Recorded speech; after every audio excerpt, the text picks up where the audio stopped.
In this video, we will take a look at how the so-called layout of the Warehouse Management Monitor in SAP EWM can be individually adjusted and personalized. Adjusting layouts helps to display information in a targeted manner and to show only the details that are relevant for the specific task at hand. This not only makes daily work easier, but also increases the overall clarity of the monitor. The monitor has already been started and the node Inbound Documents Inbound Delivery is open. In the upper view, an inbound delivery is displayed. Starting from this screen, we begin with the layout adjustment. First, the order of the columns can be changed directly within the Open Warehouse Management Monitor. To do this, the desired column is dragged and dropped with the mouse to a different position. Once the columns are arranged as required, click the Save Layout button.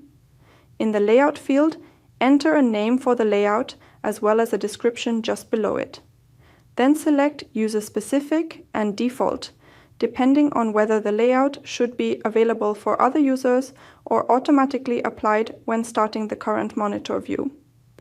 Finally, click the Apply button. This saves the current display, which will then be available the next time it is accessed. For further adjustments, click the Change Layout button. A pop-up window opens with several options for individual customization. On the left side, all available fields are displayed. Their order from top to bottom corresponds to the order in the monitor from left to right. To hide a field, select it on the left side and then click the Hide Selected Fields button. The selected fields will then appear on the right side and will no longer be displayed in the monitor. This procedure also supports multiple selection, so that several columns can be moved at once. Conversely, fields can also be added back. Using the Move Up and Move Down buttons, the order of these fields within the layout can be changed.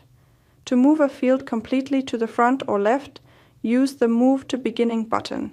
Similarly, the Move to End button places fields at the end of the display, meaning the corresponding columns will appear on the far right of the monitor. When all changes have been made, click Save Layout As to store the new layout under a separate name. This way, multiple layouts can be created for different tasks and reused at any time. Back in the monitor, click the Select Layout button.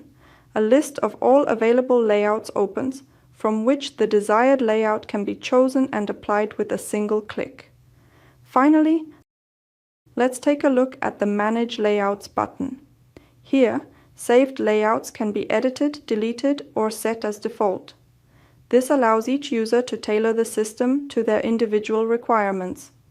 With these options, the Warehouse Management Monitor offers a high degree of flexibility. Especially in complex warehouses, this is a decisive advantage. Those who work in a targeted way save time and maintain a clear overview. We hope the video helped you. In case you got any additional questions or comments, please leave a message below. See you next time, your advist-Academy.